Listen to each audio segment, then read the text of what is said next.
Today we're going to talk about the name of God, Deah. He shared this with us in many verses in the Bible, but I'm going to just concentrate on one verse, which is in 1 Samuel 2:3. Deah is the God who knows, the God of all knowledge. And the verse says, "Talk no more exceedingly proudly. Let not arrogance come out of your mouth, for the Lord is a God of knowledge, Deah, and by him actions are weighed." So when I was thinking about that, I was really struck by how the verse begins about talking proudly and with arrogance. And when you get up to start your day, are you just reading the Bible to do your devotion, just to check that box, saying a little prayer that I did that, but God, I've got it today. I don't need you to step in. I'm going to be able to handle this. The proudness, the arrogance of that, or should we, like when we're going into meetings with bosses and coworkers, or with a teacher about something with our children, and maybe we don't agree with what is being said at those places, are we seeking out God's wisdom first?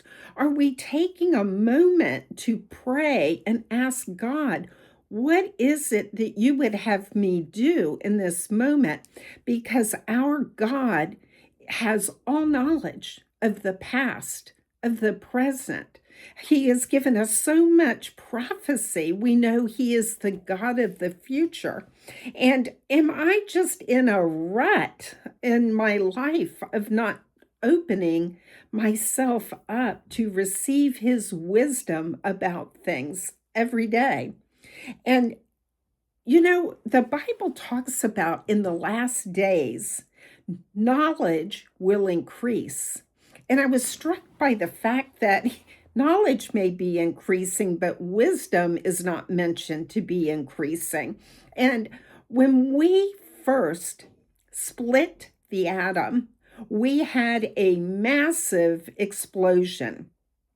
And we used that massive explosion of splitting atoms to drop bombs on another country to end World War II. And it wasn't till later that we realized that nuclear power is an unending source of power where we could heat our homes and have light. We could use it in hospitals for MRIs, for CT scans, and all those things.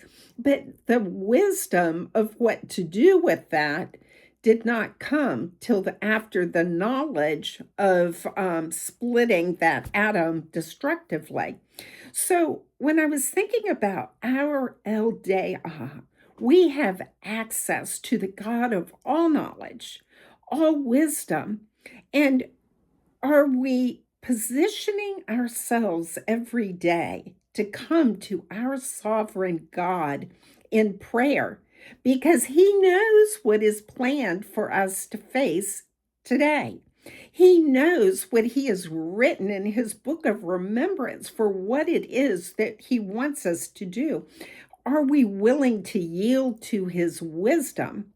And secondly, do we honor our God, our Deah, with praise and worship?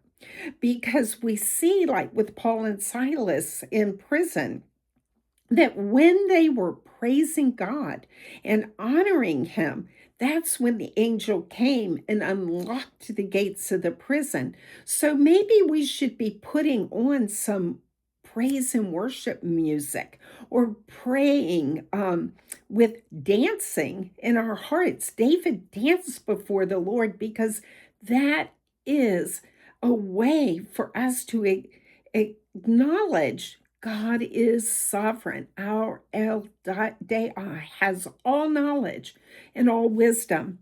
And we should be praying without ceasing all through our day.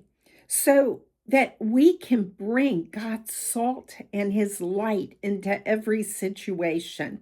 So before we go into these meetings, we should be taking a moment before we go to our children's games, before we go to church, before we interact, we should be taking a moment to just say, use me, O Lord. Let me be your hands and feet. Let me be the salt and the light, the calm in the storm. And lastly, by reading his word and not having the attitude of, we've got this, I don't need your help on every little thing, but instead yielding and accepting his wisdom, his power, I would say we are going to see mighty, mighty things happen in our lives because our El Deah, our God of knowledge, our God of wisdom, is directing our paths into these appointments, into these times with other people. And God is where all wisdom and all knowledge is found. So let us seek him with humble hearts. Let us reach out, not in our own arrogancy and pride, but laying it down and seeking our El Deah. And today, be blessed, my brothers and sisters. Go out and have a beautiful day.